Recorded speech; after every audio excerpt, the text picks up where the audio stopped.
Olá a todos e a todas, meu nome é Edgar, eu sou graduando em Ciências Biológicas na UFPE e estamos aqui em mais um episódio do Transcrição, dando continuidade à série dos laboratórios do Departamento de Genética e dessa vez com o professor Valdir Queiroz Balbino, que está de frente para o Laboratório de Biologia, de Bioinformática e Biologia Evolutiva. Olá, professor, seja muito bem-vindo e é um prazer tê-lo por aqui. Boa noite, Edgar. Boa noite, Vilma. É um prazer estar com vocês aqui nesse momento, hein? Estou à disposição para o que vocês precisarem. Então, professor, para a gente começar aqui, eu queria entender um pouquinho o que levou o senhor à biologia e se o senhor poderia contar um pouco de como foi a sua trajetória acadêmica. Ok, Edgar. Eu não gosto muito de falar na minha primeira pessoa, mas enfim, mas se é o jeito, vamos lá, tá? Então, Edgar, eu sou bacharel em Ciências Biológicas aqui pela Universidade Federal, tá? De Pernambuco. Eu fiz o curso de Ciências Biológicas por opção, desde o ensino médio, quando eu tive a oportunidade, as primeiras oportunidades de ler textos sobre evolução humana, evolução de um modo geral, despertou meu interesse. E a partir daí eu comecei a procurar quais eram as referências, né, para que eu pudesse entender um pouco mais de evolução na perspectiva de formação mesmo. E aí eu vi que a melhor opção à época era o curso de Ciências Biológicas, continua sendo, né? E então eu ingressei no curso e não consegui largar mais, tá? Então sou biólogo por opção e permaneci também por opção de carreira. Então, dando continuidade à minha formação, eu fiz, durante a minha graduação, eu fiz genética, minha iniciação científica foi com genética de populações, tá?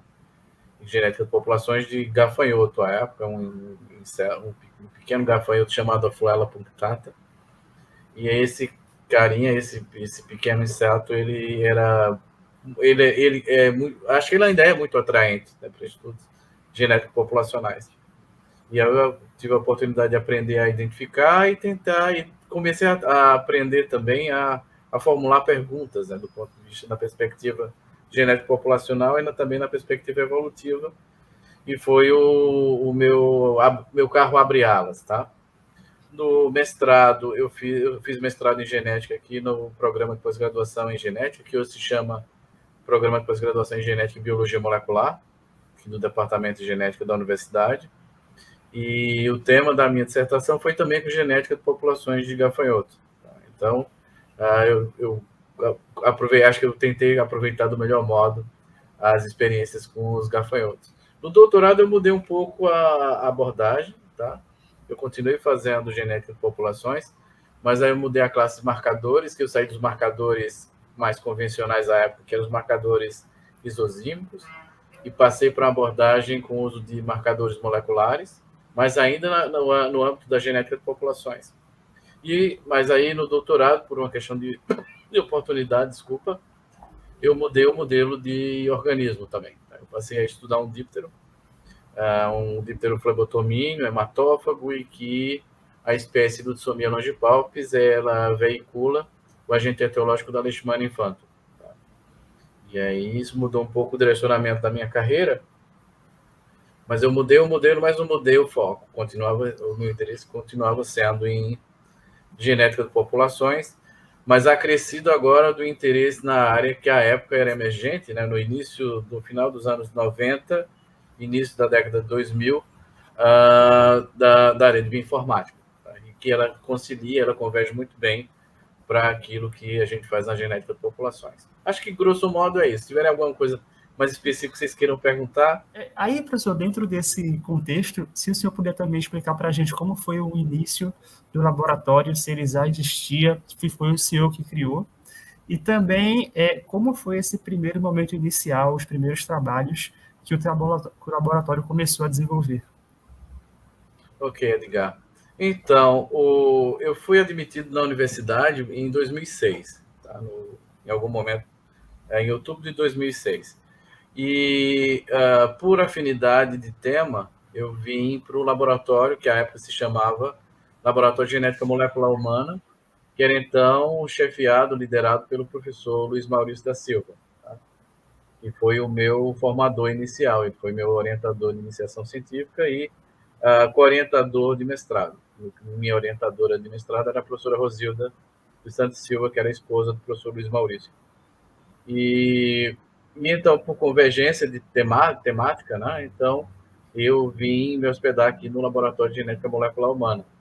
Mas aí eu já tinha, eu tinha interesse em dar continuidade à pesquisa que eu iniciei, né, aos estudos que eu comecei no doutorado com os flebotomínios, porque os flebotomínios eles também funcionam muito bem como modelo para estudos evolutivos, para modelos genéticos populacionais, tá? E ainda tem uma marca fenotípica, vamos colocar assim várias aspas aí para a gente chamar esse fenótipo, tá? Que é a capacidade de transmitir o agente etiológico de uma doença importante, tá? Particularmente aqui na região Nordeste. Então, eu vim aqui para o laboratório, mas mantive a minha linha de pesquisa que eu desenvolvi durante o doutorado, tá? E nesse meio tempo, eram pequenos projetos, então não tinha muito recurso disponível, mas eu consegui dar início a uma pesquisa, uma linha de pesquisa nessa área, aqui dentro do laboratório. E em 2008 eu consegui criar um laboratório de bioinformática e biologia evolutiva, que fisicamente funcionava fora do Laboratório de Genética Molecular Humana, tá? Então, eu morava no Laboratório de Genética Molecular Humana, mas passeava no Laboratório de Bioinformática. Fisicamente, era um espaço pequeno aqui no Departamento de Genética. Tá? Então, o início de carreira para todo professor recém-contratado é difícil, tá?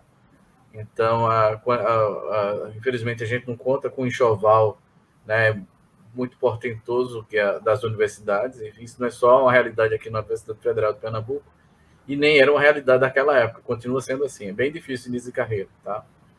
Mas, enfim, assim, a gente associa um pouco de teimosia, um pouco de estudo e um bocado de mais teimosia, tá? Para a gente tentar conseguir se estabelecer no mercado acadêmico, que é um mercado que é super difícil, porque é muito concorrido, e apesar de ser um mercado muito concorrido, é um mercado que não existe muito recurso disponível para os iniciantes.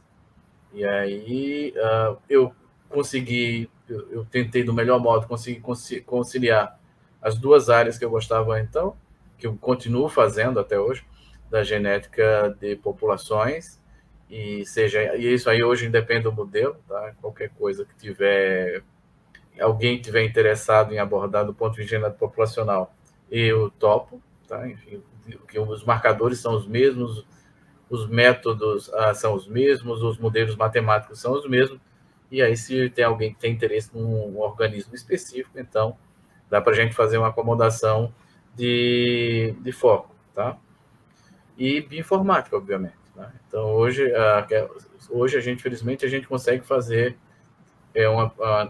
a bioinformática que a gente faz hoje, obviamente, é muito mais complexa, muito mais completa do que aquela que a gente fazia lá no início do laboratório em 2008.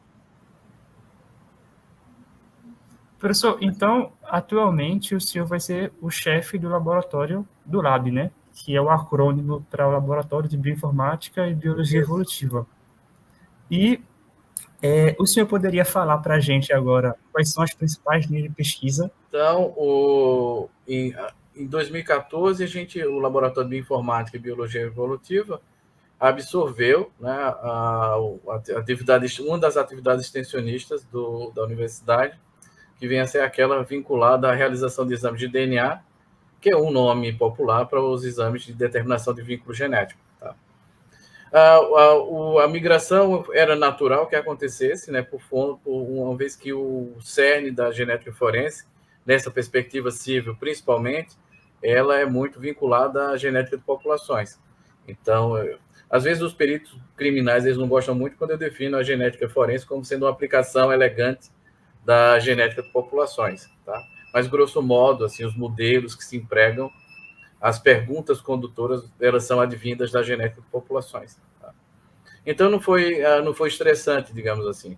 É estressante porque você começa a desenvolver um tipo de atividade, tá?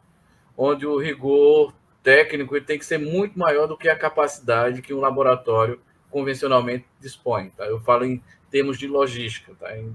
Em disponibilidade de equipamentos e de pessoal treinado para a realização de exames de DNA.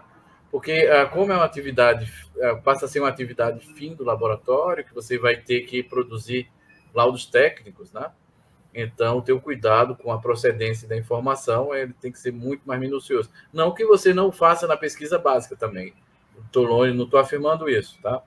Mas é só que, como a genética forense, na perspectiva civil, onde a gente realiza exames de determinação de vínculo genético, exame de DNA, para estabelecer relações de parentesco entre pessoas, obviamente que são laudos, são resultados que impactam diretamente nas vidas das pessoas, dos seus clientes, tá? Então, o rigor tem que ser grande, e aí a gente tem que correr o tempo todo para garantir o provimento do funcionamento do laboratório, através de equipamentos que sejam modernos, que sejam calibrados, passem por processos de manutenção regulares. Os insumos que a gente utiliza todos são importados, tá? Então, são insumos que são muito caros ainda hoje. E então, obviamente que isso faz com que você pense 3 vezes antes de enveredar por esse caminho. Mas acho que é uma contribuição que a universidade deve à sociedade, tá? Já que tem expertise instalada, então a gente vem mantendo, apesar de todas as dificuldades, a gente vem mantendo o serviço regularmente desde 2014. Então a gente vai chegar agora aos 10 anos do laboratório, na sua versão valdiriana, digamos assim, que foi quando a gente mudou a tecnologia, né, para uso de equipamentos de analisadores genéticos baseados em eletroforese capilar. Tá? Isso trouxe um incremento de segurança para o tipo de investigação que a gente precisava conduzir. Perfeito, professor. Quando a gente fez a pesquisa, a gente viu que uma das áreas também que tem no laboratório que o senhor trabalhou é com ecologia química. Isso. E uma dos projetos vai ser justamente dessa relação entre algumas abelhas, que no caso seria aquelas da meliponine, e um mosquito parasita. Aí a gente queria saber, professor, se o senhor podia explicar um pouquinho melhor dele para a gente, para poder dar andamento. Olha, esse tipo de projeto é uma derivação, tá? Enfim, não é minha atividade fim, tá? Porque eu continuo sendo um geneticista, ou tentando ser pelo menos um geneticista de populações, tá? E com um nível razoável de conhecimento em bioinformática e de métodos que podem ser aplicados em outras áreas, na filogenia molecular, na sistemática molecular, tá? Mas esse tipo de produto e de subproduto, eles começaram a surgir de uma forma muito importante aqui no laboratório através de colaborações, né? A gente tem colaboração com o grupo do professor Henrique Douglas Coutinho, que é professor lá da Universidade Regional do Cariri, tá? E a gente estabeleceu uma relação de parceria recíproca sempre, tá? Alunos dele tiveram a sua formação complementada aqui na UFPE, e alunos nossos tiveram vice-versa, tiveram a complementação da sua formação lá na Regional do Cariri. Os projetos com abelhas são encantadores, tá? Então eles têm assim um potencial muito grande de produção de resultados muito interessantes e importantes também do ponto de vista social, do ponto de vista ecológico, tá?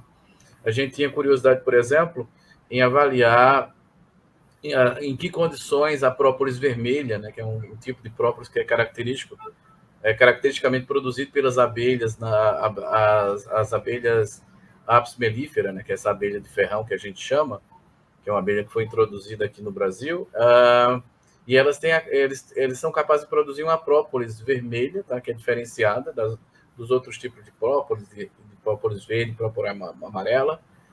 E havia uma referência que a gente tinha da própolis vermelha de Alagoas, tá? Que é um produto com altíssimo valor agregado que é produzido aqui no nosso estado vizinho, né? aqui no estado de Alagoas. E a nossa convicção é que não deveria existir diferença formal entre a própolis vermelha de Alagoas e a própolis vermelha de Sergipe ou a própolis vermelha de Pernambuco, que são estados vizinhos, né? Isso aí a gente conseguiu confirmar que quimicamente os produtos são equivalentes. Então, a própolis ela tem um valor agregado muito importante, muito interessante. o valor de mercado da própolis é muito maior do que do mel. Tá? Na época, a tentativa era de buscar um convencimento dos produtores, dos apicultores, na verdade, para ser mais específico, de que valeria a pena investir mais na produção de própolis vermelha do que na produção de mel. Tá? Mas existe alguma resistência, né, cultural em relação a essa transição, porque a própolis ela é produzida em pequenas quantidades. Tá? Então, assim, tu vais produzir por colmeia em torno de 20, 30 vezes mais em massa mel do que de própolis. Tá? Sendo que o valor da própolis ele compensaria esse déficit quantitativo, digamos assim, em função do preceito qualitativo e do apelo de mercado que esse produto tem. Tá? Então, a gente desenvolveu uma série de projetos nessa linha. O nosso catalisador local era o Marcos Regueira, que fez doutorado nessa temática, né, de caracterização química da própolis. E os resultados foram muito promissores, mas como eu te falei, eu não deixei de ser geneticista, tá? E aí, quando o Marcos Regueira começou a migrar de atuação para nos ajudar, né, com o sequenciamento de SARS-CoV-2, agora, durante a pandemia, sequenciamento genômico, então a gente acabou puxando esse plug da tomada, tá? Porque faltava gente, basicamente, para tocar. E a ideia que a gente tinha era consorciar o estudo de caracterização química, enfim, que não é a minha formação, mas com a caracterização genética populacional das abelhas, para saber se as abelhas produziam, populações diferentes poderiam produzir quantidades maiores ou menores de própolis, isso pudesse ser geneticamente determinado, tentar identificar quem é a história da fonte da resina é muito interessante, que é um vegetal, um arbusto de mangue, que não tem valor comercial nenhum. E saber quem é o cara que induz a produção do exudato, né, que as abelhas usam para produzir a própolis vermelha. E, enfim, tinha uma série de coisas que a gente queria fazer, mas realmente fugiu do foco por falta, obviamente, de pessoas para operar. Mas, assim, é uma linha que é muito promissora. Então, a parte genética da abelha, de caracterização genética populacional, a gente ficou se devendo. A gente tem o material, a gente tem os marcadores. Se alguém que estiver ouvindo tiver interesse, quiser conversar a respeito, eu ainda toparia investir em genética de abelhas. Com ferrão ou sem ferrão. Bom, ainda bem que tem essa possibilidade agora, né, para o pessoal saber. Falta o braço, meu filho. Você sabe como é que é meu corre-corre, né? Mas falta o braço, mas interesse não. Acho que são modelos muito bons, porque a genética da abelha é completamente diferente daquilo que a gente tem nos outros insetos, né? Em função das propriedades genéticas mesmo das abelhas. Professor, e interessante que o senhor falou sobre a atuação do laboratório durante a pandemia com o SARS-CoV-2, e a gente sabe que o laboratório do senhor, em conjunto com vários outros laboratórios, inclusive aqui da Federal de Pernambuco, tiveram um papel muito importante durante a pandemia. Se o senhor puder falar os principais desafios que o laboratório enfrentou para estudar a diversidade genômica do SARS-CoV-2 no nosso estado aqui de Pernambuco, seria excelente. Então, eu acho que a pandemia da Covid-19 ela trouxe um misto de preocupações, né, que a gente percebeu quão frágil é a nossa sociedade, a sociedade mundial, né, a nossa espécie é muito frágil, digamos assim, e trouxe desafios, trouxe oportunidades de aprendizado também. Tá? Então, a gente, no ano 2020, a gente teve a oportunidade, através de um convite da reitoria aqui da Universidade Federal de Pernambuco, para nuclear os procedimentos associados ao sequenciamento genômico do SARS-CoV-2. Tá? Então, isso se deu basicamente em função da expertise que o grupo já tinha no uso de sequenciadores convencionais, digamos assim. Tá? Mas, olha, se a gente tinha expertise com sequenciadores convencionais, supostamente a curva de aprendizado para a utilização dessas novas tecnologias aquilo que a gente chama hoje de sequenciamento de nova geração, deveria ser rápida, supostamente. Tá? E outra coisa que contribui é o fato do grupo ter autonomia na análise bioinformática de sequências biológicas. Tá? São dois componentes essenciais dos projetos de sequenciamento genômico. Produzir as sequências com a melhor qualidade possível, mas você também tem que ser capaz de analisar no menor tempo possível, principalmente quando você lida no meio de uma pandemia, onde a disseminação das variantes ela se mostrava uma variável muito importante, né, para o acompanhamento epidemiológico da Covid-19 no nosso meio. Tá? Então, a gente recebeu uma dotação orçamentária do Ministério da Educação, através da Universidade Federal de Pernambuco, para aquisição de um sequenciador de nova geração. A gente recebeu dotações orçamentárias do Ministério Público do Trabalho, tá? Enfim, que a gente é muito grato pelo investimento que eles fizeram para a aquisição dos insumos. A gente recebeu um apoio fundamental do NUPIT, né? Que era a unidade aqui da Universidade Federal de Pernambuco, responsável pela realização dos testes de detecção viral através da PCR em tempo real. E o NUPIT recebia essas amostras do LACEN, tá? Que é o Laboratório Central de Pernambuco.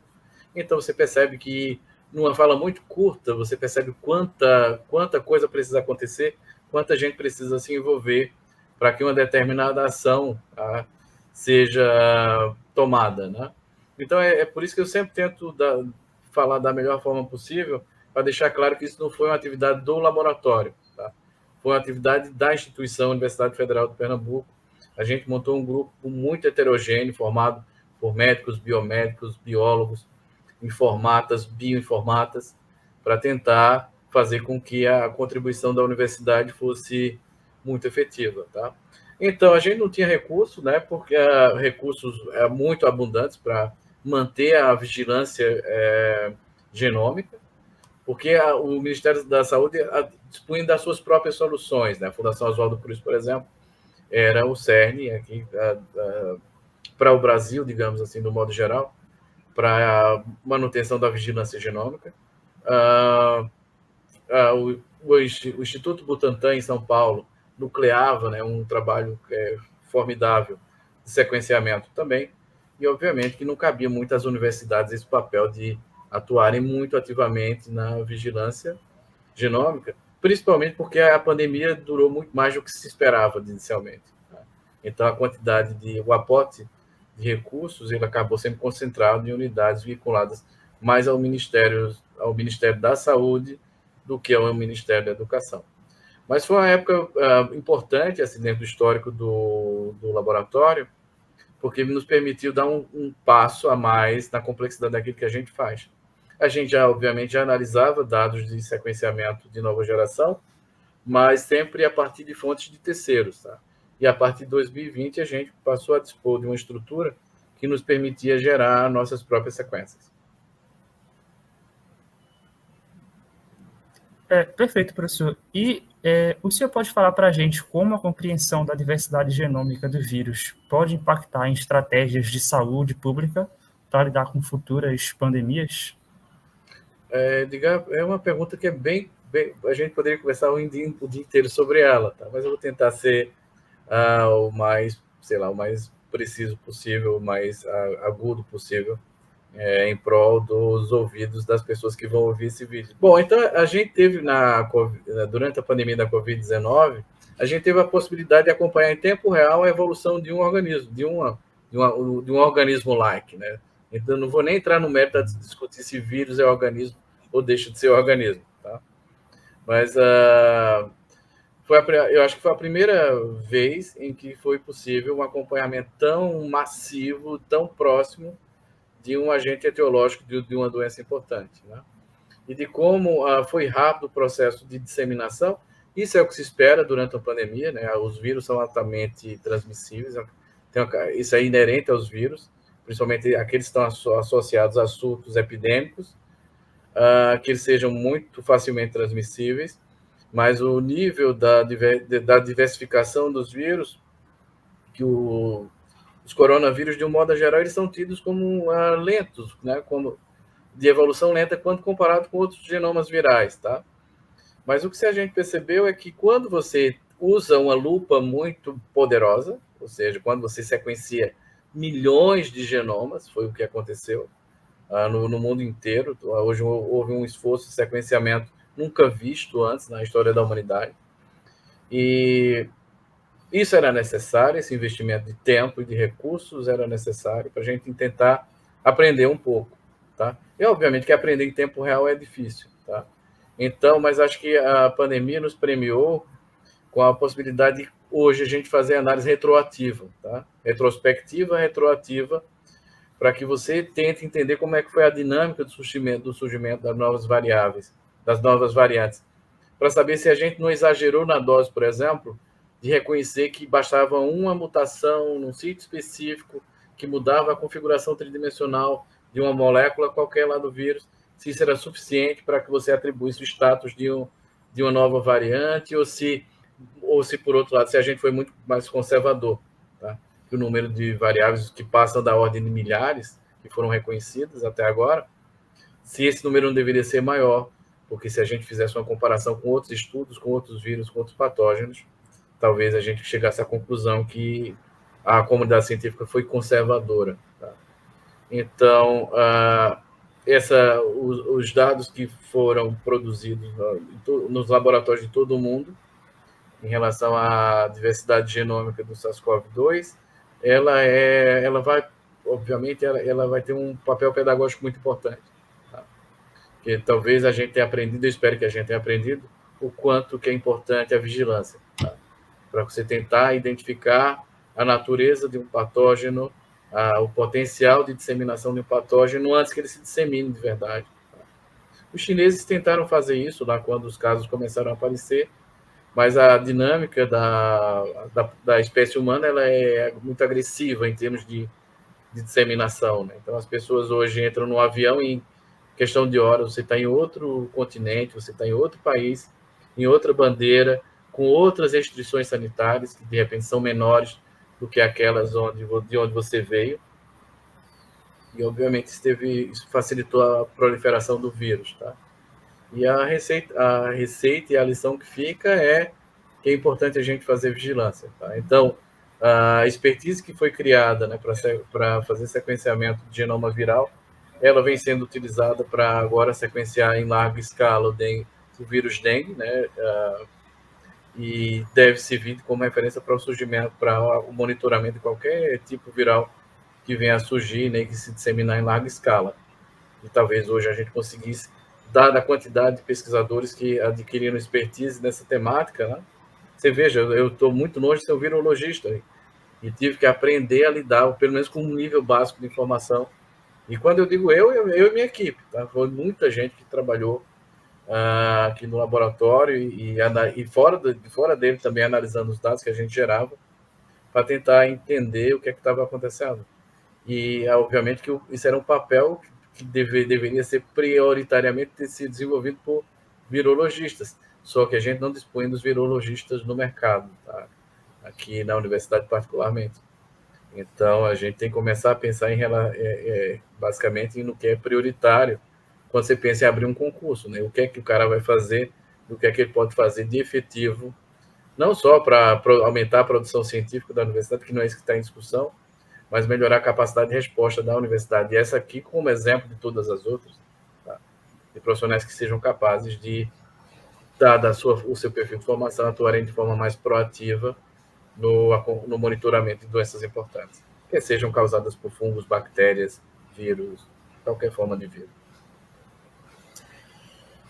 Valdir, mudando um pouquinho do assunto, né, saindo agora um pouco do enfrentamento, né, e como que vocês realizaram essas pesquisas e os trabalhos na pandemia, voltando a um tema que você até falou, que é uma das principais linhas de trabalho do laboratório, que são os estudos da genética forense, que também você fala com uma questão de associação de vínculos, né, que também estaria relacionada. Esse tema, ele traz dois elementos interessantes, né? Dentro da visão acadêmica, com certeza é um dos temas que mais chama a atenção dos estudantes. Acredito que você, inclusive, tem uma disciplina letiva, né? E deve ter lá sempre um grupo interessado e sempre eles vão ali atrás, porque é uma geração que cresceu com aquelas séries de investigação científica que traz, né, os testes de DNA. Isso foi bem divulgado, né, e faz muito parte da formação, digamos, deles, cultural também. E o outro é o viés social, a importância inegável que a gente tem do DNA nessas descobertas e muitas vezes elucidação de crimes que são terríveis e às vezes natureza que passaram até anos, né, sem serem solucionados. Então, eu queria saber um pouco mais a respeito disso, né, como é que é feito um pouco desse estudo de genética forense no teu laboratório e até se tem algum caso interessante que vocês trabalharam aqui na nossa região, já que eu acredito que também vocês dão suporte em alguns dos laboratórios criminais, né, que tenham aqui no estado. Então, eu queria saber um pouquinho disso. Bom, Vilma, a genética forense ela é um produto que é muito facilmente vendável, né? Porque eu acho que se a gente fizesse uma enquete com os alunos que ingressam nos cursos das áreas de biológicas de um modo geral, um percentual muito significativo deles declararia interesse, né? No mínimo interesse em se aprofundar nessa área de conhecimento, na área de genética forense. Tá? A genética forense ela é uma das aplicações, é uma das subdivisões da genética forense, da biologia forense, na verdade, e a biologia forense já é uma subdivisão das ciências forenses, e a genética, basicamente, na genética forense, o que a gente vai tentar fazer, o que a gente faz, é tentar usar o ferramental, né, que se aplica em estudos de biologia molecular e de genética molecular, na realização de processos de identificação de pessoas e de amostras de pessoas. Tá? Isso que eu estou falando, basicamente, da genética humana. Tá? Mas a gente tem uma vertente, principalmente que tem muito me interessado agora nesse momento, que é a genética forense de não humanos, tá? Que é quando você começa a usar a genética forense. Veja, a gente modela a genética forense com base na biologia molecular, na genética de populações, na genética evolutiva, na genética humana, para criar essa subdivisão super importante da biologia forense, chamada genética forense, tá? E aí a gente pega o ferramental agora, o conceitual da genética forense humana e aplica para outros organismos. Tá? Mas isso a gente pode falar lá no final, se der tempo, porque isso aí é uma das coisas que tem despertado meu interesse agora nos últimos anos. Tá? Então, a genética forense tem esse poder, né, esse condão, porque, primeiro, nós humanos somos curiosos, né? Segundo, nós gostamos de saber um pouquinho da vida alheia. Né? Se a gente for pensar, tem um pouco de fofocologia aí no meio. Né? Quando a gente fala, por exemplo, na paternidade civil, que é uma das aplicações da genética forense, paternidade civil não envolve o direito das pessoas, mas não envolve o comprometimento dessas pessoas com o cometimento de ações criminosas, com ações delituosas. Tá? Então, quando a gente começa a falar, sempre as pessoas querem saber dos detalhes mais sórdidos, entendeu? Então, mas basicamente o que se faz na genética forense é identificar pessoas ou amostras de pessoas através do uso de marcadores genéticos, tá? Os marcadores de ocasião, de oportunidade agora, os marcadores de referência, o nosso padrão ouro, continua desde a década de 80 sendo os marcadores microsatélites. Tá? Eles são muito bem conceituados já na biologia humana, na evolução humana, como estando associados a regiões não codificantes, né, de informações. É bobagem falar que a gente não sabe a função das regiões de DNA repetitivo, por exemplo, na verdade. Né? A gente não pode dizer que são regiões pouco importantes porque a gente não sabe para que elas servem, na verdade. Tá? Então, os microsatélites já são muito bem caracterizados e a gente aplica basicamente o referencial internacional. Uma das coisas que talvez frustre um pouco o pesquisador ou o candidato a pesquisador que vem para a área de genética forense humana é que as coisas funcionam no outro esquema, tá? Literalmente no outro esquema.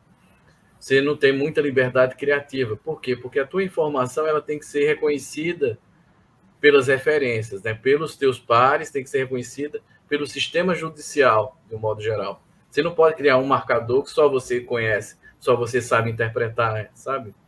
Porque o que você vai fazer na genética forense é você vai gerar uma prova técnica, né? Uma evidência técnica sobre uma determinada pergunta que é feita por um advogado, ou por um juiz, ou por um cliente, tá? E o que tu vais fazer é usar o melhor conjunto de informações para responder aquela pergunta, tá? E quando a gente usa marcadores genéticos, então a gente fala de marcadores genéticos que estejam referenciados e validados, né, pela comunidade científica mundial como um todo, pelas polícias, que seja nas instâncias federal e estadual aqui no Brasil, particularmente, se a gente quiser pensar. Então, isso reduz um pouco a liberdade criativa, porque tu vais usar a mesma fórmula todos os anos, basicamente a mesma fórmula. Os kits que você vai adquirir, grosso modo, eles têm a mesma composição, são sempre os marcadores. Então, existem grupos que são especializados, né, em definir qual conjunto de marcadores é mais informativo, quantos marcadores a gente deve utilizar em cada abordagem, tá? Mas o fato é que a gente segue uma receita, a gente segue um padrão, que isso é para conferir a maior credibilidade ao processo investigatório, tanto na perspectiva civil quanto na perspectiva criminal. Imagina o que seria se eu fosse defender um laudo técnico de um exame de DNA e eu tentasse convencer o juiz que, em função da minha expertise, tem um marcador que só eu sei utilizar, só eu para que... E eu não posso dizer o que é que ele faz, porque senão meu segredo vai passar a ser de conhecimento público. Eu não quero que isso aconteça. O juiz me tiraria lá, ou na camisa de força, ou acompanhado de um policial para me levar para a detenção. Tá? Então, a genética forense tem esse condão. Tá? Então, tu queres identificar pessoas para estabelecer relações entre elas. Tá? E, às vezes, o teu papel, na perspectiva criminal, particularmente, às vezes, tu tem que identificar amostras, evidências que tenham sido coletadas em uma cena de crime, por exemplo. Você não sabe quem é o dono daquela amostra, que seja um fluido, por exemplo, sangue, esperma, saliva, seja lá o que for, e tu vais ter que identificar de uma forma inequívoca aquele material. Tá? Então, a gente faz uso da genética o tempo todo. Então, aí você, para fazer a genética forense, tu vais buscar inspiração na genética mendeliana. Tá? Então, os alunos que às vezes eles vêm para fazer genética forense, eu mostro para ele, cara, tu queres fazer genética forense, mas antes de fazê-la, tu tens que vir com tua bagagem pronta. Tá? Tu tem que saber o que é genética, aproveitar as oportunidades que a universidade te deu para você saber o que é genética mendeliana, né, como é o padrão de segregação da informação genética. Na genética molecular, tu tens que entender os compartimentos genéticos, né, das nossas células. Aí tu vai buscar inspiração na biologia celular. Tá? Lembrar que existem cromossomos autossômicos, cromossomos sexuais, lembrar que o mecanismo de determinação sexual da espécie humana é do tipo XY, que o cromossomo Y, por ser exclusivo dos indivíduos do sexo masculino, eles permitem o rastreio de todos os indivíduos de uma linhagem familiar do sexo masculino, e que existe uma contraparte também, que é super importante em alguns casos, né, como ferramenta para informação complementar, que é o DNA mitocondrial. Aí tu tens que lembrar lá da biologia celular, o que é que o professor queria dizer quando falava sobre inativação do cromossomo X, porque as fêmeas da nossa espécie têm 2 cromossomos X, os machos só têm 1, que existe uma teoria para explicar por que isso acontece, porque a célula não entra em desbalanço, né? Então, eu acho que a genética forense ela é fantástica, porque ela permite ao estudante, ao profissional, fazer um review de tudo que ele sabia ou de tudo que ele deveria saber. Tá? A gente, na genética forense, a gente tem que brincar o tempo todo com estatística forense, que é aí veja que tudo a gente se apodera, né, do termo. A gente é uma estatística que ela tem aplicação em várias outras áreas, inclusive na genética de populações, e a gente importa para o ambiente forense, e ele recebe essa alcunha de estatística forense. Tá? Então, você tem que lançar a mão do maior conjunto possível de soluções para que você tenha uma visão holística, para a gente tentar falar de uma visão, de uma forma mais clara, de um determinado problema, para que você, antes de forma preventiva, você se prepare para responder qualquer questionamento sobre a legitimidade da análise que você fez. Como eu comentei lá no início dessa conversa, é bem diferente quando você faz a genética forense, na perspectiva, né, de gerar informações que sejam socialmente relevantes, tá? E quando você faz pesquisa básica. Tá? Então, os teus pontos de corte, a tua linha de atuação, ela é muito bem definida para que você não perca a sua referência e você comece a conspirar contra o seu próprio trabalho. Então, tu vai ter que se cercar de novo, como eu falei, na dificuldade de montar um laboratório no início de carreira, é nessa perspectiva. Tu tens que ter um equipamento que seja calibrado de forma regular. Tá? Tu vais lidar os equipamentos que a gente tem aqui no laboratório para fazer sequenciamento de DNA, para análise de fragmento, que é uma variante lá do tipo de análise que a gente faz. A gente não analisa com esses equipamentos a sequência de DNA dos microsatélites, a gente analisa o tamanho deles. Tá? Mas isso assim, eu acho que eu não preciso trazer muito detalhe para cá, para não se tornar enfadonho. Isso aí tem na disciplina, tem nas palestras, tem aqui no laboratório, os meninos quiserem passar aqui para conhecer a rotina, então a gente mostra como é que isso opera. Então, são equipamentos que são muito caros, tá? Que requerem manutenção, porque o teu laudo ele pode ser questionado a qualquer momento, simplesmente porque um advogado, lá que está defendendo uma das partes, conclui que o kit que você estava utilizando estava vencido, entendeu? Um kit que custa em torno de 20 mil reais, ele vence, porque você teve uma pandemia, você se afastou do laboratório, deixou de prestar o serviço, o kit venceu, e aí você tem que descartar o kit. Então, nas condições que a gente faz pesquisa aqui no Brasil, se fosse pesquisa básica, quem é que descartaria um kit de 20 mil reais simplesmente porque ele venceu? A gente ia tentar dar um jeitinho, né, e comprovar que ele continua funcionando. Mas aí muda um pouco de figura, né, na genética forense. A gente tem que ser muito mais rigoroso tecnicamente, porque a informação não só me diz respeito como pesquisador, tá? Ela diz respeito a terceiros. A decisão que eu tomo ao emitir um laudo estabelece uma relação de vínculo perpétuo com a família. Então, eu tenho que pensar muito nisso antes de sei lá, de ser imprudente e sair assinando qualquer coisa que eu não acredito ou que eu não confio. Joia, Valdir, eu achei bem interessante, porque você também mostrou um pouco como é esse funcionamento da parte de paternidade, né, que envolve toda essa questão da genética forense, que o teu laboratório tem isso, inclusive, se eu não me engano, até como um projeto de extensão, porque é uma ação de extensão que vocês fazem à medida que vocês liberam qualquer laudo, né, de qualquer resultado, acho que até a maioria deles são positivos, você pode até comentar um pouco disso, e isso tem essa prestação de serviço que é extremamente importante do ponto de vista social, da composição das famílias, né, da relação de parentesco que são instituídas a partir desse teste. E isso, como você até comentou, já veio do passado, né, que o laboratório tem na época ali que o Luiz Maurício já estava trabalhando um pouco, então você já vem e assume isso. E aí eu queria falar um pouco a respeito disso, né? Como é que realmente você já falou de algumas questões, mas como que você está conseguindo levar adiante esses testes? Vocês têm só clientes que são particulares, tem clientes que vêm via justiça, porque a gente sabe também que uma boa parcela da população ainda considera, né? Porque para elas é pesado pagar um teste de DNA, e esse teste também, assim como a gente viu a questão da forense, que ela impacta muito socialmente, né, por uma questão criminal, mas a questão forense ela impacta muito, já que também no cunho cultural de filmes, de séries, de novelas, sempre tem muito essa questão de quem é o pai, há uma troca de crianças, então isso eles também botam muito nos enredos. Então eu queria realmente que você falasse um pouco como é que chegam esses pacientes para vocês, como é que o laboratório vem produzindo, como é que é uma demanda do laboratório, como é que vocês vêm construindo isso? Vilma, então, o laboratório... Bom, a gente é o que se chama um laboratório de escola, né? Um laboratório de instituição de ensino. Então, a nossa filosofia, obviamente, tem que ser diferente. Né? Então, a gente não tem uma atividade onde o lucro é finalidade. Tá? a finalidade não é essa, não tem essa finalidade. Tá?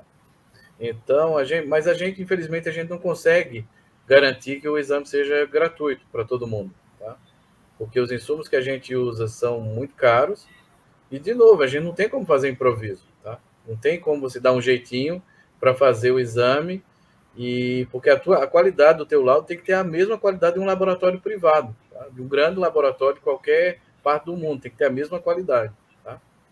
Hoje, graças ao avanço da tecnologia, um juiz que quiser maior conhecimento sobre o andamento de um determinado caso, ele pode solicitar os arquivos eletrônicos que são gerados pelo sequenciador para que um auditor de qualquer parte do mundo possa analisar aquela tua interpretação.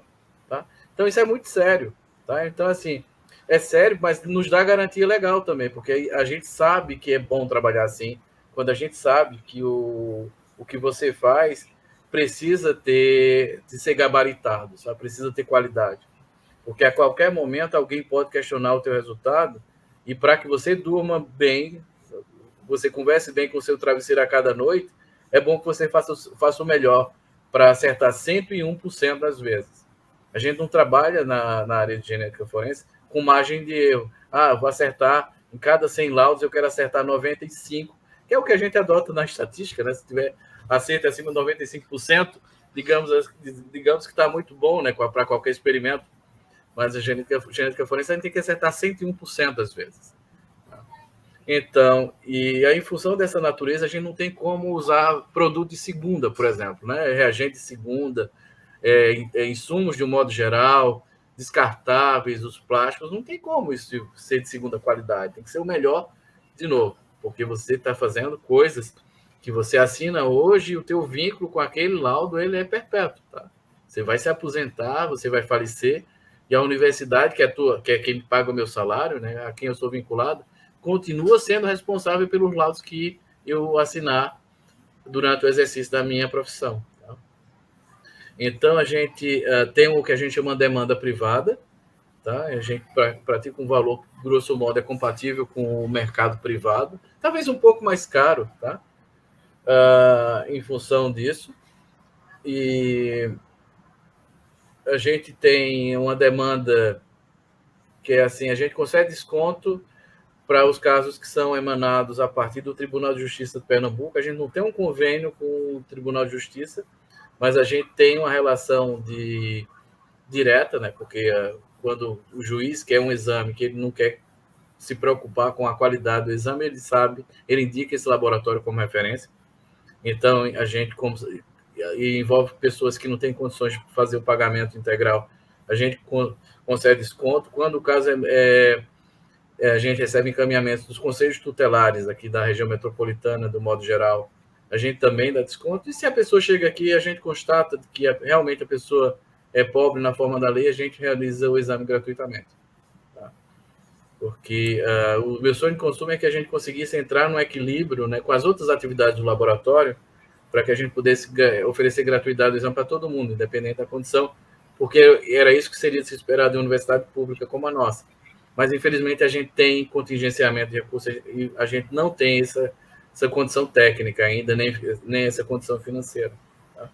Mas, enfim, se conversar aqui com o professor Valdir, com o doutor Bruno, então sempre a gente dá um jeito, a gente não deixa ninguém voltar para casa sem um bom atendimento, sabe? Porque a gente sabe o quanto é importante para as pessoas e é angustiante quando você percebe que tem um pai de família que precisa, né? Ele está disposto a fazer o reconhecimento de um filho e ele não tem condições financeiras para prover essa assistência à pessoa. Então, você, obviamente, se imbui do teu espírito republicano e você faz o melhor possível. Tá? Então, é isso que a gente tenta fazer. Do modo geral, a gente tem feito do melhor modo.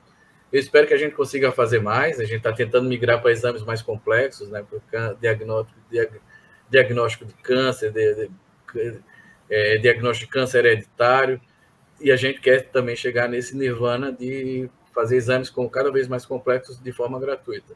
Mas vai demorar um pouco, então a gente precisa se estruturar para que isso se torne realidade. Mas, enfim, a gente está sempre à disposição das pessoas. Ótimo, Valdir. Eu acho que é bem interessante mesmo, dentro dessa nossa ótica, né, de sermos uma instituição pública. Falando nisso, de coisas que você abre também para que os colegas possam, digamos assim, usufruir, dentro dessa trajetória do laboratório, a gente sabe que vocês têm o sequenciador. Vamos falar do sequenciador, que é um equipamento que não é todo laboratório que consegue ter, e ele é normalmente uma plataforma pensada, né, para ser multiusuária. Então, eu queria que você falasse até um pouco como é que é essa ação multiusuária, ela atende ao CB, vocês já também, fora as demandas do próprio laboratório e dos serviços que vocês prestam, como é que funciona um pouco essa questão da plataforma do sequenciamento. O laboratório ele tem um pedaço muito significativo dele que funciona como para hospedagem do que a gente chama de plataforma multiusuário de genômica e transcriptômica do Centro de Biociências, tá? Que surgiu lá em 2011, quando o primeiro sequenciador foi adquirido, um ABI 13500, que incrivelmente ainda continua em operação. Tá? A gente tem um conjunto de fatores que contribuem para os equipamentos terem boa longevidade, e um deles, sem dúvida nenhuma, é o fato de dispormos 2 técnicos de primeira linha, tá? Keide Cruz e Bruno Sampaio, e assim são eles que fazem basicamente com que o laboratório funcione. Hoje eu passo mais tempo na rua do que no laboratório, né? Então eu tenho cargos de gestão na CAPES, eu tenho cargo de gestão aqui na Universidade Federal de Pernambuco, faço pesquisa, viajo bastante. Eu só consigo fazer essas coisas com tranquilidade porque sei que o Bruno e Eide dão conta aqui do serviço, tá? Então eles são ótimos, são muito competentes e eles fazem com maestria, né? Fazem com que a plataforma funcione de uma forma muito, muito satisfatória, tá?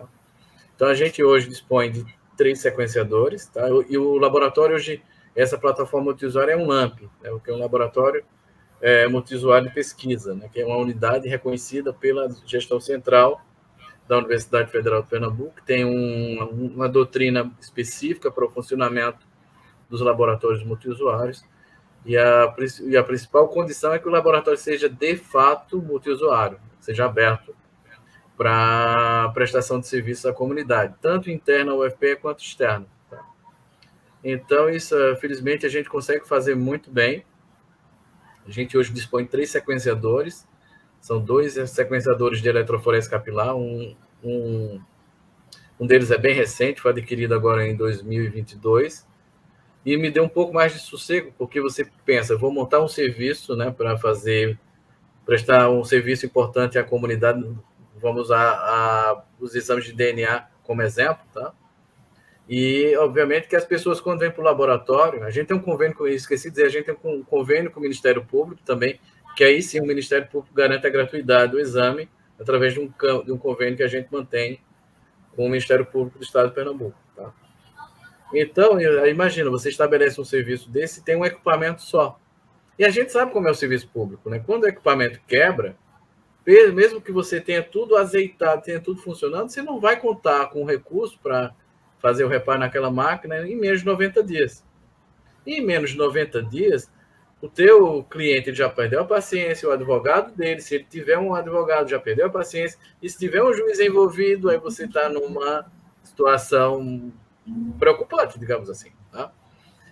E aí, em 2022, a gente conseguiu adquirir um segundo sequenciador de eletroforese capilar. Então, hoje a gente trabalha com folga, tá? Tanto em termos de volume, porque 2 máquinas trabalham mais do que uma, obviamente, e também para a ocasião de uma apresentar defeito, então a gente pode usar a outra como backup para que a rotina das coisas críticas não seja comprometida. Tá?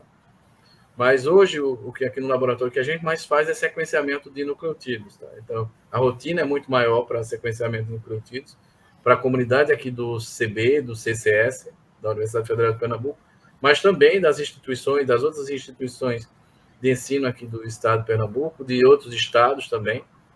Então, aí que tem as estatísticas, e elas são muito interessantes, né? O volume de trabalho que o laboratório consegue produzir.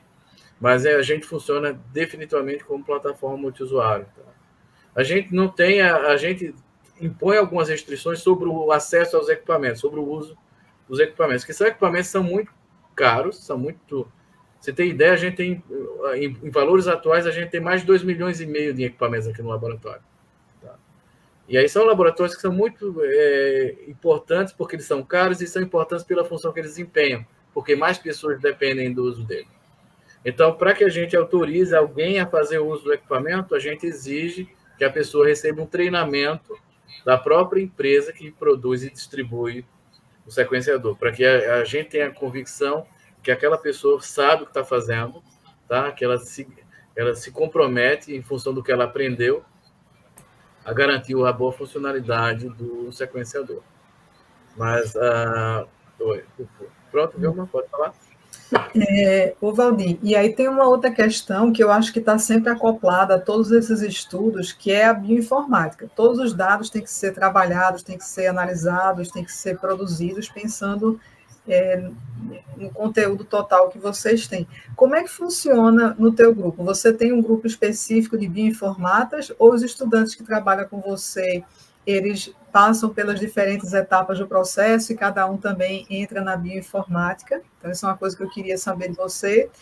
E assim, eu sou uma pessoa que eu tenho muita sorte, né? Porque os meninos que se formam aqui no laboratório, eles saem do laboratório, mas eles não vão para muito longe, tá?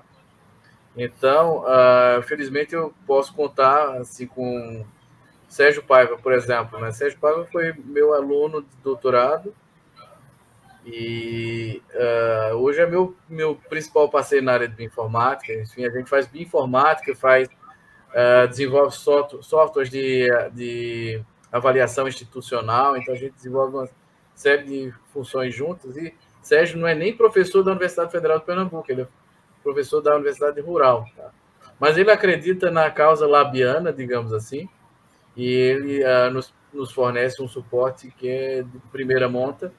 A gente tem o Wilson Silva Júnior, que ele veio aqui para o laboratório fazer um estágio na época do doutorado dele. Eu fui co-orientador dele no curso. Ele é agrônomo formado com doutorado em fitopatologia. E o Wilson hoje trabalha numa empresa chamada MDI, tá? É bioinformata dessa empresa, e o Wilson é parceiraço, tá? Quando as coisas apertam, eu toco o sino e chamo o Sérgio, chamo o Wilson. E aí tem o José Bandeira, né, que foi meu aluno de mestrado, de iniciação científica de mestrado. Hoje ele faz doutorado com o professor Augusto Rank, que é professor da Federal do Rio Grande do Sul, mas ele é aluno aqui do curso de Ciências Biológicas, doutorado do programa de pós-graduação em Ciências Biológicas. E também parceiraço. Tá? E tem os meninos que estão aprendendo, mas assim, eles não têm... tem uma curva de aprendizado na bioinformática, obviamente. Né? Mas aí eu fico muito seguro, porque, como eu falei para vocês, em função das outras coisas que eu faço, acaba faltando tempo para ficar no laboratório do jeito que eu gostaria. Mas aí eu tenho a convicção que os meninos podem dar suporte para as coisas, para os projetos malucos que eu me envolvo. Tá? Então a gente analisa, olha, teve DNA, se aparecer marciano aqui, e marciano tiver DNA, eu digo que a gente analisa, a gente vai fazer a análise bioinformática, porque eu confio nos meninos, tá? Então eu já aviso para eles, olha, hoje em dia, quando eu digo sim para um projeto, eu estou confiando que vocês vão assinar junto comigo na hora de fazer a submissão, seja lá o que for, porque são excelentes meninos, são pessoas de altíssima estirpe, e além de serem pessoas muito boas e generosas, são muito competentes no que fazem. Eu, sem dúvida nenhuma, eu tenho um dos melhores times de bioinformática do Nordeste, sem falsa modéstia. Que ótimo, isso é importantíssimo. Vamos aproveitar que você já falou um pouco do seu time de bioinformática e de alguns alunos que já passaram por você. Você tem alunos de diferentes condições, por exemplo, tem doutorado, mestrado, IC, são de que programas de graduação? Como é que é um pouco essa sua questão de orientação nos programas e qual é o seu grupo realmente que você possui aí? Vilma, a pergunta é boa. Hoje, na iniciação científica, eu voltei a ter aluno de iniciação científica, que eu passei uma época que não dava tempo. E não era só o tempo, assim, a condição de fazer uma orientação com alguma qualidade. Tá? Mas hoje eu tenho 4 meninas que trabalham aqui no laboratório. 3 são de curso de ciências biomédicas e um é de ciências ambientais, não tem ninguém atualmente em ciências biológicas, tá? E as coitadas das meninas alunos de biométricas estão metidas no projeto que eu falei lá no início, de genética forense não humanos, tá? Que é um projeto que eu comecei agora para caracterização genética de animais de interesse, são interessantes na perspectiva conservacionista, porque são animais ameaçados de extinção ou são protegidos pela legislação para eles não se tornarem ameaçados de extinção. E a gente começou um projeto piloto agora com felinos silvestres. E aí eu coloquei as meninas nessa, são alunas de biomedicina, né? Mas enfim, aí eu dei um jeito, o que é que eu posso fazer para tentar não deixá-las tão desconfortáveis assim, já que supostamente seria uma pauta mais interessante para o mundo de ciências biológicas, talvez, né? Mas aí eu coloquei, dentro da perspectiva do projeto, a análise parasitológica e metagenômica das fezes dos bichos. Aí, então, olha, fantástico. Então, está dentro da alçada dos biométricos. Tá? Mas, enfim, o que eu falo para elas, o que é importante é a modelagem. Tá? E isso é uma oportunidade que surgiu para o laboratório, que surgiu para o grupo, e aí eu preciso de ajuda, de suporte mesmo, suporte de bancada, suporte de bioinformática, tá? Porque são dados que vão ser muito relevantes para o que a gente faz nessa perspectiva da genética forense não tradicional, digamos assim. Tá? Então, a gente quer criar um modelo que possa ser aplicado para qualquer organismo. É uma área que é muito bonita, Vilma, porque a genética forense de não humanos, ela casa perfeitamente com a genética da conservação. Tá?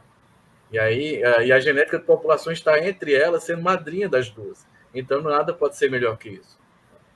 Isso, é bem importante mesmo, esse olhar para os animais, tanto do ponto de vista conservacionista, mas até você pode ter informações importantes de espécies atuais, talvez até algumas abundantes, que a gente nem sabe de coisas ainda a respeito delas, porque pouca coisa foi estudada na nossa região, nada, quase nada, foi sequenciado. E tem questões que são assim, são relevantes do ponto de vista. Eu gosto do desafio técnico, tá? Fazer a identificação de uma espécie a partir das suas fezes. A gente faz isso na genética forense humana com facilidade. Tá? Mas na modelagem animal, que as fezes, você não consegue coletar as fezes em tempo real, né? Você vai fazer uma caminhada lá na área de ocorrência do bicho, vai encontrar fezes que talvez estejam expostas ao ambiente há 2, 3, 4, 10 dias, talvez, um mês, talvez. E eu não sou especialista em cocô de felino, então eu não sei sequer se aquilo são fezes de felino. E pior ainda, eu não sei de que felino elas estão associadas, tá? Então a gente quer usar a biologia molecular para dar esse salto de qualidade, para que você possa fazer uma proposta para os caras que lidam, que são especialistas nesses animais, a possibilidade, né, se eles se interessarem, de fazer um censo, né, de quantos bichos vivem numa área, simplesmente usando o método menos invasivo possível, tá? Que seria basicamente coletar fezes de coisas que fossem parecidas com fezes daquela espécie, daquele grupo de animais que a pessoa tem interesse. Tá? A gente já fez aqui no laboratório o que se chama de entomologia forense, tá? A gente conseguiu padronizar métodos, enfim, mas a gente quer uma coisa mais complicada. Então, a gente quer fazer a identificação do bicho a partir das fezes, independente de quanto tempo elas estejam no campo. E a gente quer também, Vilma, identificar, saber do que é que o felino se alimenta. Que isso pode ter um impacto social muito relevante, porque quando você tem um felino que começa a se alimentar de animais de criação, como a gente chama, né? Então você começa a ter um problema social relevante a lidar, onde a tua veia conservacionista, né, vai começar a brigar com a tua veia do ponto de vista econômico, né, do microprodutor, que tem aquela galinha, né, que cria aquela galinha com uma perspectiva de renda. E vem um animal e se alimenta dela, então, obviamente, que essa pessoa vai ficar chateada, e o primeiro felino, primeira oncinha que eles encontrarem pela frente, eles vão querer matar.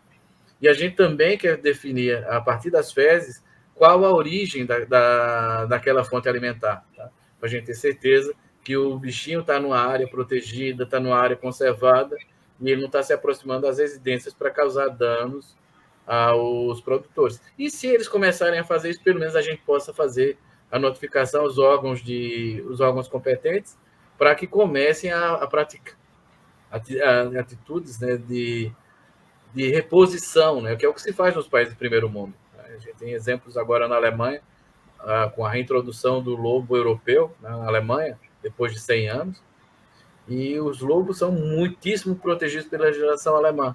E aí o que acontece? Quando um produtor declara que perdeu um animal de criação por conta da ação de um lobo, vai um especialista lá confirmar que, de fato, aquela carcaça é compatível, né, apresenta as características de um animal que foi atacado por outro animal, e se o Estado reconhece isso através daquele especialista, o Estado faz a reposição financeira desse bicho, para que não haja prejuízo para o produtor, para que ele não se sinta, né, motivado a querer eliminar aquele bicho que está causando prejuízo. Tá?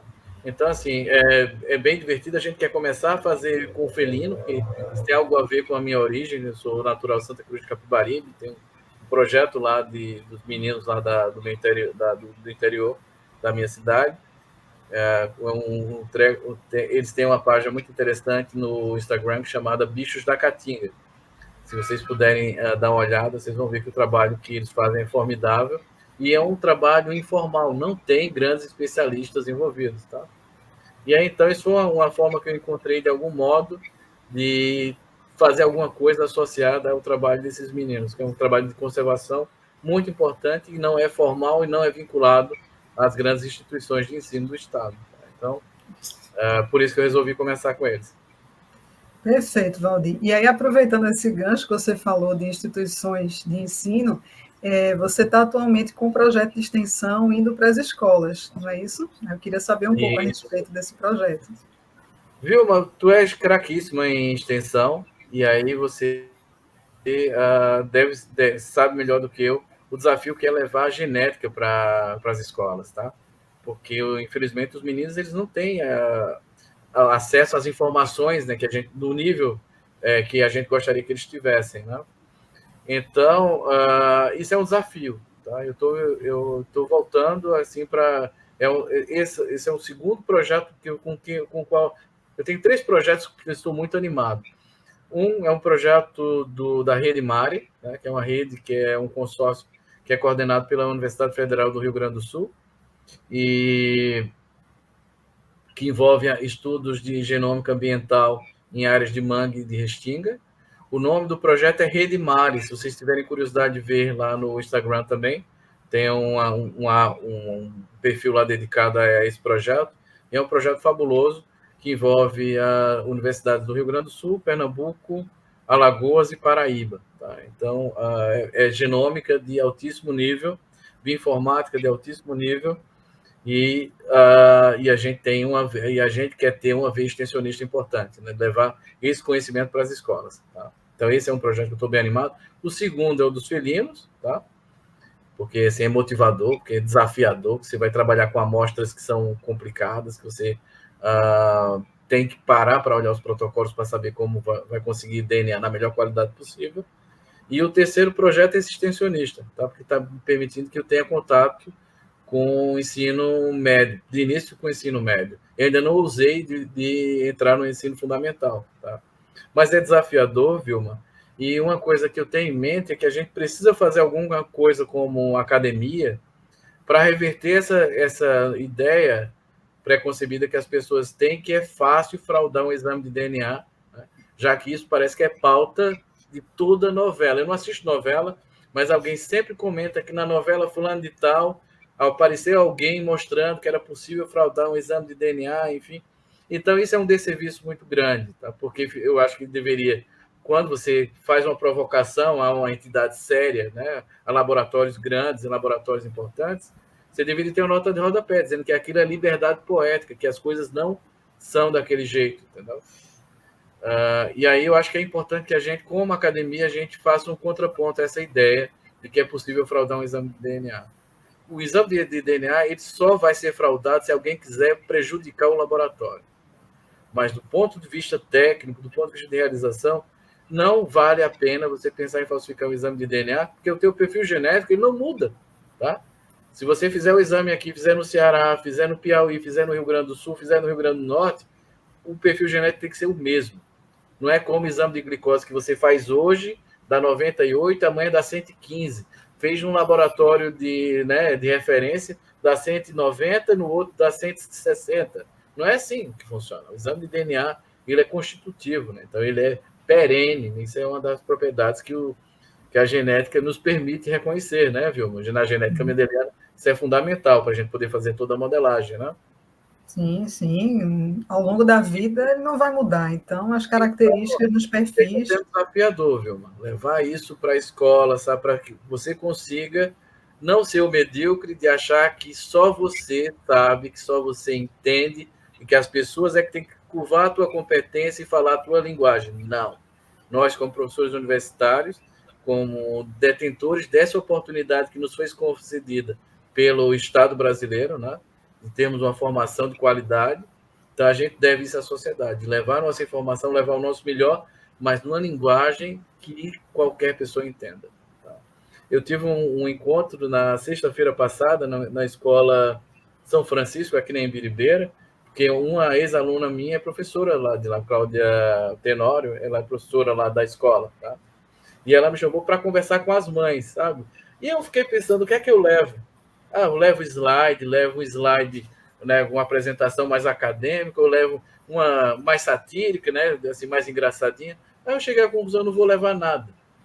Deixa elas perguntarem o que elas quiserem. Foi formidável. Foi fantástico. Excelente. Talvez a gente pode repetir isso aqui em outros locais, viu? Vamos convidar você para... Então, a agenda é apertada, mas quando é uma vez no mês, viu, aqui eu paro tudo para ir para as escolas. Que ótimo, Valdir. O projeto vai chegar ao final agora em julho, mas eu vou tentar renovar porque eu estou me divertindo muito. E é muito bom quando você sabe que está chegando uma fase boa da sua vida, quando você começa a achar o seu trabalho, além de interessante, divertido. Eu me divirto muito com os meninos, eu acho formidável. Tá? E aí, você tem uma referência muito boa aqui no departamento, o trabalho que você faz com sua equipe é muito sério, muito respeitado. Eu queria que você soubesse disso. Tá? Eu tenho um respeito, uma admiração enorme pela tua experiência, pela tua competência. E eu queria deixar isso público para você, tá? Que eu nunca te disse pessoalmente, mas eu quero que você saiba que é assim. Eu acho fantástico que a gente tenha uma referência como você para a gente se espelhar, tá? E tentar aprender com você. Ô, Valdir, obrigada, e eu fico muito feliz que você esteja...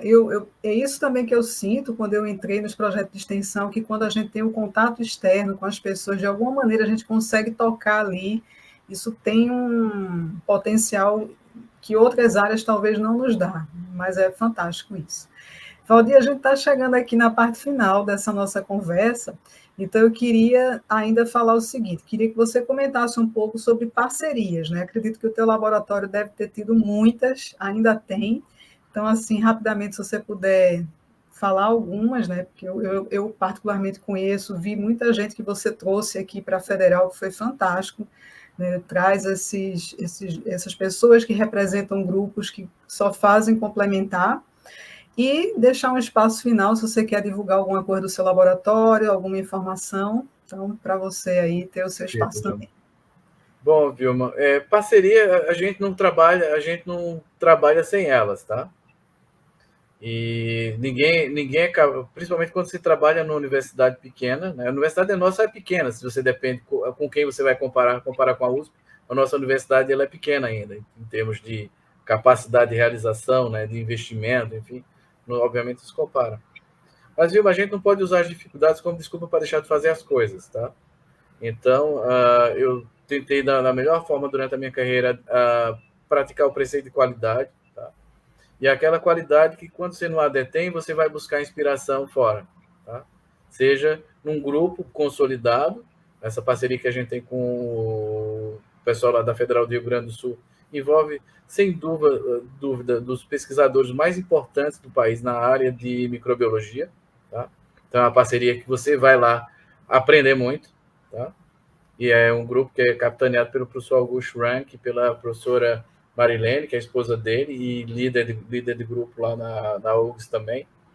E, infelizmente, eles estão vivendo uma fase muito difícil no Rio Grande do Sul, é uma fase que não tem como mensurar, sabe? Enfim, que a gente está acostumado a lidar com tragédia, talvez, associadas ao período chuvoso aqui em Pernambuco, mas é sempre de uma forma setorizada, talvez, né? E nunca com a intensidade que está acontecendo lá no Rio Grande do Sul, que basicamente 70% do estado está cometido. Tá? Então, obviamente, isso deu um freio agora enorme na forma como o projeto vem sendo conduzido, né? Mas é uma parceria fantástica que a gente tem com a Federal do Rio Grande do Sul. E, apesar de ser um grupo grande, um grupo forte, eles tiveram a generosidade e a confiança de nos deixar nesse projeto da Rede Mari. O Instagram é @redemari, não sei se... Enfim, Edgar depois acha e divulga para vocês. E é um projeto formidável, tá? Porque assim, você trabalha com um grupo forte, um grupo grande, mas um grupo generoso, que diz assim, olha, essa parte, a bioinformática, ela é pivotante num projeto como esse, porque o volume de dados é gigantesco. Tá? E eles confiaram em deixar a coordenação do projeto, a coordenação da bioinformática do projeto, aqui com a gente na Federal de Pernambuco. Tá? A gente tem, ao mesmo tempo, Vilma, a gente tem parcerias como o Sérgio Paiva, que está lá em Serra Talhada, né? Na unidade acadêmica Serra Talhada, é uma universidade que não é nem universidade, é uma unidade acadêmica da Universidade Rural. Tem o grupo lá do professor Henrique Douglas, lá no Crato, tá? A Regional do Cariri, que você diz, poxa, como é que alguém vai fazer parceria com um pesquisador da Regional do Cariri? Mas aí você pega o currículo do Henrique Douglas, cara, ele tem mais de 700 artigos publicados. 700 artigos publicados, uma média de 30 a 40 por ano, sendo professor de uma universidade estadual do interior do Ceará. Então, viu, tenho parcerias com a pessoal da Federal do Rio Grande do Norte. Eu gosto muito de parceria de pobre com pobre, sabe? São as parcerias Sul-Sul, tá? Eu já tive parcerias internacionais, mas não são as que me motivam mais, porque eu acho que a gente, quando se consorcia com pessoas que entendem a tua limitação e têm os mesmos problemas e, ao mesmo tempo, o mesmo espírito, né, de empreendimento, de você saber que precisa superar o desafio e que a melhor forma de superar o desafio, às vezes, é dando as mãos, né, trabalhando em cooperação. Então, eu sou fãzão das parcerias Sul-Sul entre universidades que estão fora do eixão de São Paulo. Não tenho preconceito nenhum com as grandes instituições, tenho bons amigos, tenho bons colaboradores. Se eu for olhar, eu estou preparando minha progressão para titular, eu estou revendo, né, meu caminho. Né? E assim, a quantidade de colegas e de instituições, né, com as quais a gente, de algum modo, interagiu ou interage ainda, é formidável. Então, isso me deixa orgulhoso mesmo do trabalho que está sendo feito. Tá? Então, Vilma, são oportunidades que surgem, sabe que elas não têm preço, porque melhor do que a colaboração profissional é o estabelecimento de uma relação pessoal. Tá? Eu tenho boas relações com os meus colaboradores, então a gente se frequenta. Quando eles vêm a Recife, eles me visitam a minha casa. Quando eu vou na terra deles, visito as casas deles. E isso faz toda a diferença, porque a gente cria uma relação de cumplicidade e de confiança extrema. Tá? Você sabe que o cara vai saber que você não está querendo predar, que você está querendo levar nada que é seu. E do mesmo modo, quando eles vêm para cá, a gente sabe que pode trabalhar com a porteira aberta, porque a parceria é franca. Tá? Então, isso faz toda a diferença dentro do cenário acadêmico que a gente vive, que é super confuso, que é super competitivo, os recursos são limitados, e as pessoas, de algum modo, elas se sentem no espírito de tentarem trapacear para se darem bem no mercado. Tá? Eu, felizmente, eu tento, da melhor forma possível, evitar esse tipo de comportamento, e não foi esse que meu papai e minha mamãe me ensinaram lá nos anos tenros da minha infância. Eu vim de uma família muito humilde, trabalhei muito para conseguir uma posição que eu queria ter, né? Eu queria ser professor de universidade, eu queria ser servidor público, e porque eu acreditava na força que o professor tem e na responsabilidade que esse tipo de profissional tem de dar uma resposta à sociedade. Então, eu estou aqui porque eu quero estar e não consigo me enxergar fazendo outra coisa, porque eu simplesmente não sei fazer outra coisa. Eu passaria fome se eu tentasse mudar de área, então eu não quero mudar, não. Então, Vilma, em relação às coisas do laboratório, a gente tem um perfil do Instagram, que é o @lá do FPE, tá? A gente tem um canal no YouTube, mas eu queria que vocês vissem o canal lá o perfil da Rede Mari, que é assim, uma coisa que é um projeto fantástico, um projeto entusiasta. A gente acabou de realizar 2 cursos de bioinformática, um lá no Rio Grande do Sul, tá? E o outro aqui na Federal de Pernambuco. O curso foi remoto em si, mas eu estou falando de onde o curso foi concebido, tá? E agora a gente tem uma agenda programada de coletas de atividade de campo para o mês de agosto, mas eu não sei como é se a gente vai conseguir manter essa agenda por conta da situação dos colegas gaúchos, tá? Então, é uma fase de muito respeito. Vou pedir a quem ouvir quem vier ter acesso a esse vídeo, a esse áudio, que procurem fontes seguras para fazer doação. É importante que a gente doe, que a gente ajude, mas é importante que a gente seja responsável até nessa hora, para a gente não embarcar em aventura de fazer com que o recurso desvie, né, antes de chegar na mão de quem mais precisa. Tá? É um momento que a gente tem que... É uma tragédia nacional, é assim que a gente tem que interpretar, e que dela a gente consiga tirar ensinamentos, tá? Para a gente saber que um estado que é bem estruturado como o Rio Grande do Sul, né, que é um estado pujante, de economia forte, tá? Que onde o agronegócio é uma solução a toda prova. O arroz que a gente consome, a soja que a gente consome, um percentual significativo vem de lá, e aconteceu isso com eles. Imagina se a gente aqui nos estados mais pobres, né, do país, aqui na região Nordeste, na região Norte, se a gente passar por uma coisa disso, eu tenho a impressão que a gente não consegue se levantar nunca mais. Tá? Então está na hora de levar a sério essas questões das mudanças climáticas, né, do aquecimento global. Existe polêmica se é verdade ou não, mas pode ser uma grande coincidência, mas, enfim, a gente tem tido um acúmulo de más notícias relacionadas ao clima nas últimas décadas. Isso não pode, talvez seja só coincidência, mas talvez não. Tá? E, na dúvida, é melhor a gente respeitar as pessoas que desenvolvem trabalhos nisso e ouvi-los com mais frequência, e a gente tentar fazer o melhor para, como sociedade, a gente consiga responder esses desafios, né? Que são um desafio tão grande quanto para o Brasil, quanto foi a pandemia da Covid-19, sem sombra de dúvida. A gente está falando de reconstruir um estado inteiro. Não sei como é que vai ser, mas eu tenho certeza que os gaúchos, eles são muito fortes, eles são muito aguerridos, eles têm uma cultura de autopreservação muito grande, e eu tenho certeza que eles vão sair dessa. E se a gente puder ajudá-los, vai ser melhor ainda. Isso. Bom, então, nesse momento, a gente vai finalizando, e aí eu agradeço imensamente, Valdir, pelo tempo e pela sua fala aqui, que foi fantástica, né? Foi quase uma trajetória já de um pouco do que vai ser o seu memorial de titular, acho que passa um pouco também por esse viés, mas aí a gente agradece, eu agradeço aqui Edgar. Edgar, você quer fazer algum comentário? Queria agradecer ao professor Valdir mais uma vez por ter possibilitado o tempo dele e pela fala final, que sem dúvidas agora, levando em consideração tudo que aconteceu, é fundamental. Só lembrar de poder procurar as fontes necessárias para fazer as doações ao Rio Grande do Sul, que é extremamente necessário. Obrigado pela oportunidade, estou à disposição de vocês porque vocês precisarem. Ok. Então, obrigado, Valdir, por essa oportunidade mesmo, é bem verdadeiro isso. E aos nossos ouvintes e quem vão acompanhar aqui no nosso canal do YouTube, até o próximo episódio.